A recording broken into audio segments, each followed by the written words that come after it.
सर्वांना नमस्कार. Sharing stories पॉडकास्टमध्ये आपलं स्वागत आहे. या चॅनलमध्ये आपण पुस्तकांवर चर्चा करतो. आज आपल्यासोबत आहे अश्विन संघी यांचं द सियालकोट सागा. जेव्हा मी हे पुस्तक वाचायला घेतलं, खरं सांगायचं तर मला वाटलं ही फाळणीवरची आणखी एक कथा असेल. आणि सुरुवात तशीच आहे. कल्पना करा, साल आहे 1947. भारत-पाकिस्तान फाळणी झालीये आणि एक ट्रेन रक्ताने माखलेली अमृतसर स्टेशनवर पोहोचते. त्या भयंकर नरसंहारातून रेल्वे कॉन्स्टेबल सुखबीर सिंग यांना एक लहान मुलगा सापडतो. म्हणजे कथेची सुरुवातच इतकी जबरदस्त आणि धक्कादायक आहे. पण काही पानांतच कथा थेट 2500 वर्ष मागे गेली, सम्राट अशोकाच्या काळात. आणि तेव्हा मला कळलं की ही गोष्ट वाटते तितकी सोपी नाही. अजिबात नाही. आणि इथेच तर म्हणजे या कादंबरीचं खरं वेगळेपण दडलेलं आहे. ही गोष्ट फक्त फाळणीच्या जखमांबद्दल नाहीये. ही आपल्याला थेट घेऊन जाते इसवी पूर्व 250 मध्ये. पाटलीपुत्र. कलिंगच्या युद्धात झालेल्या रक्तपातानंतर सम्राट अशोकाचं हृदय परिवर्तन झालंय. त्याला जाणवतं की ज्ञानाची शक्ती ही तलवारीच्या शक्तीपेक्षा खूप मोठी आहे. आणि म्हणूनच तो 9 अज्ञात माणसांची गुप्त संघटना स्थापन करतो. ह्या 9 जणांकडे मानवी ज्ञानाच्या 9 वेगवेगळ्या शाखांची रहस्य आहेत. आणि त्यातच एक असं रहस्य आहे जे त्यांना पिढ्यानपिढ्या जपायचंय. बरोबर. म्हणजे या पुस्तकात 2 पूर्णपणे भिन्न कालखंडातील कथा समांतर चालतात.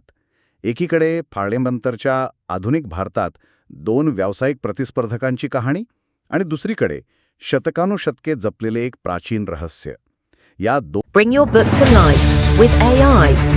Plotsformovies.com helps you create movie-like trailers for your book, allowing filmmakers to visualize your story just the way you imagined it while writing. Enhance the storytelling experience to a whole new level with realistic characters, immersive voiceovers, and cinematic sound effects. No more boring stock images or generic clips. Captivate your audience, spark curiosity, make readers and filmmakers eager to explore more. Plotsformovies.com, where your story becomes cinema. 2 कथांचा एकमेकांशी काय संबंध असू शकतो हा प्रश्नच वाचकाला शेवटपर्यंत खिळवून ठेवतो.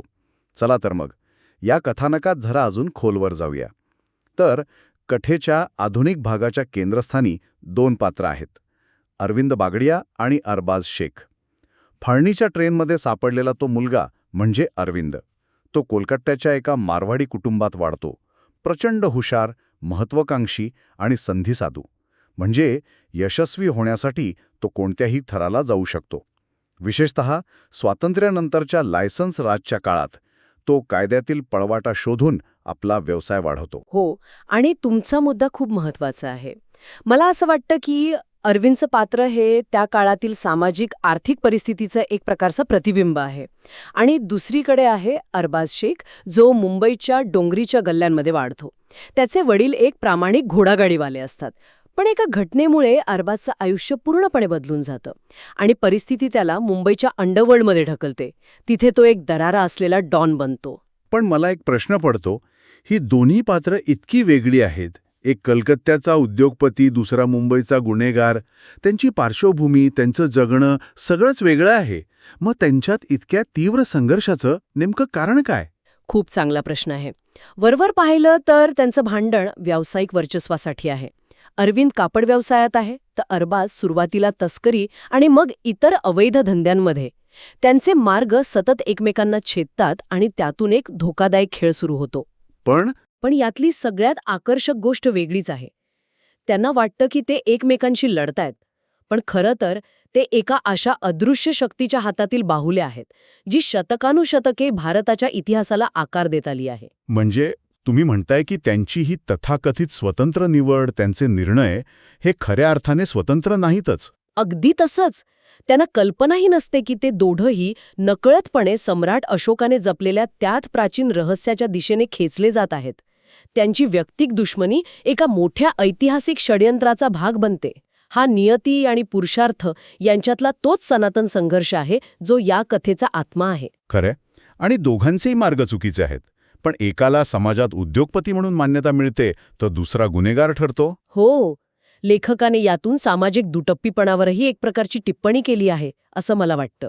आता आपण कथेच्या दुसऱ्या पैलूकडे वळूया, जो आहे इतिहास आणि कल्पनेचा संगम. मला वाटतं ह्या पुस्तकाचं सर्वात मोठं वैशिष्ट्य म्हणजे लेखक अश्विन संघी यांनी सत्य घटना आणि काल्पनिक कथा यांची केलेली अप्रतिम सरमिसळ. हो, आणि हे केवळ पार्श्वभूमी म्हणून नाहीये. लेखक या ऐतिहासिक घटनांना कथेचा अविभाज्य भाग बनवतात. उदाहरणार्थ, कथानकात आपल्याला इंदिरा गांधींचा उदय आणि पाडाव, वेगवेगळे घोटाळे, भारत-पाकिस्तान शांतता चर्चा, इतकंच काय मुंबई बॉम्बस्फोट आणि 9/11च्या हल्ल्यासारख्या घटनांचे संदर्भ मिळतात. हो ना? यावरून समजतं की लेखकाने यासाठी किती सखोल संशोधन केलं असेल. आणि एवढा मोठा ऐतिहासिक पट असूनही लेखकाने ज्या वेगाने ही कथा सांगितली आहे, ती शैलीच या पुस्तकाला खिळवून ठेवते. कुठेही रटाळ वाटत नाही, की नाही? नक्कीच.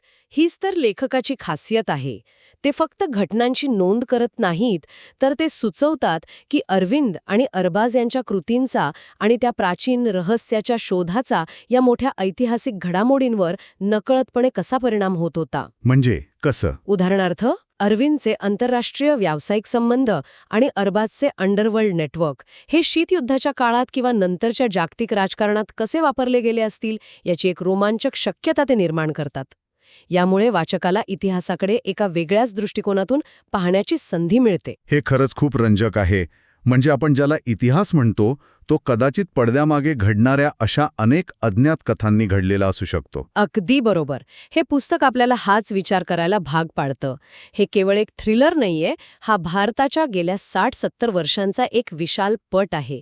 500 पेक्षा जास्त पानं असूनही प्रत्येक पान उलटवताना पुढे काय होणार याची उत्सुकता कायम राहते. आणि पुस्तकाचा शेवट? हो, शेवट तर असा आहे की वाचक पूर्णपणे थक्क होऊन जातो. आता थोडं लेखकाबद्दल बोलूया का?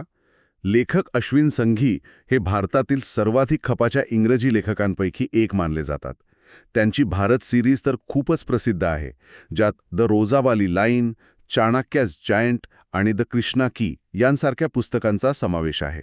इतकंच नाही, त्यांनी जेम्स पॅटरसन यांच्यासोबत 2 New York times bestseller crime thriller सुद्धा लिहिली आहेत.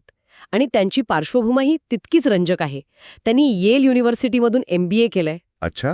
हो, त्यामुळं त्यांच्या लेखनात व्यवसाय, अर्थकारण आणि आंतरराष्ट्रीय राजकारण यांचं ज्ञान थ्रिलरच्या मांडणीत अगदी सहजपणे मिसळलेलं दिसतं.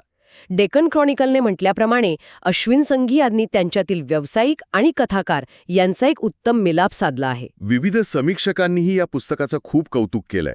द हिंदू म्हणतं की द सियालकोट सागा वेगवान गतीने वेळ आणि अवकाशात प्रवास करते, प्राचीन रहस्य उघड करते आणि आधुनिक रहस्य दहवते. आणि टाइम्स ऑफ इंडियाच्या मते हे पुस्तक इतिहास आणि थ्रिलर या दोन्ही प्रकारच्या वाचकांसाठी एक मेजवानी आहे.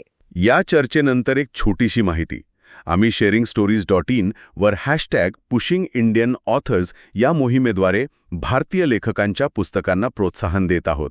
या कार्यक्रमाला plotsformovies.com यांचे समर्थन आहे, जे एक AI सक्षम बुक ट्रेलर प्लॅटफॉर्म आहे. तिथे आपण पुस्तक खरेदी करण्यापूर्वी त्याचा 1 मिनिटाचा ट्रेलर पाहू शकता, ज्यामुळे पुस्तक अधिक चांगल्या प्रकारे समजण्यास मदत होते. तर या सगळ्या चर्चेवरून एक गोष्ट स्पष्ट होते की नाही, की द सियालकोट सागा ही केवळ 2 व्यक्तींच्या संघर्षाची कहाणी नाही. ती महत्वाकांक्षा, विश्वासघात आणि वारसा यावर एक सखोल भाष्य करते. ती दाखवते की सीमा देशांना विभाजित करू शकतात, पण मानवी महत्वाकांक्षा आणि इतिहासाच्या आठवणी त्या ह्या सीमा सहज पार करतात. अगदी बरोबर. ही कथा आपल्याला दाखवते की भूतकाळ कधीच मृत नसतो. तो वर्तमानातील सत्तेच्या समीकरणांना सतत आकार देत असतो. अरविंद आणि अरबाज हे आधुनिक भारताचे प्रतिनिधी आहेत, पण त्यांची मुळं इतिहासाच्या खोलवर रुजलेली आहेत. आणि शेवटी ती 9 अज्ञात माणसांची संकल्पना ती आजच्या जगातही तितकीच समर्पक वाटते, नाही का? आज आपल्याकडे प्रचंड माहिती आहे, पण खरं ज्ञान, खरी शक्ती अजूनही काही मोजक्या लोकांच्या हातातच एकवटलेली आहे का, हा प्रश्न उरतोच. सगळा वेध घेतल्यावर एक विचार मनात राहतो. जर इतिहासातील अदृश्य शक्ती आपल्या वर्तमानाला आकार देत असतील, तर मग आपल्या निवडींना आणि स्वातंत्र्याला कितपत अर्थ उरतो? आपण आपल्या नशिबाचे शिल्पकार आहोत की केवळ इतिहासाच्या पटावरची एक सोंगटी? आम्हाला आशा आहे की ही चर्चा आपल्याला आवडली असेल. कृपया या चॅनलला सबस्क्राईब करून आणि समर्थन देऊन आमचा उत्साह वाढवा. हे पुस्तक नक्की खरेदी करा आणि वाचा. त्याची लिंक खाली डिस्क्रिप्शनमध्ये दिली आहे. हे एक असं पुस्तक आहे जे तुम्ही फक्त वाचत नाही तर त्याच्या जादूमध्ये हरवून जाता. आणि जाता जाता कमेंट्समध्ये भारतीय लेखकाचं आपलं आवडतं पुस्तक कोणतं आहे हे आम्हाला नक्की सांगा. धन्यवाद.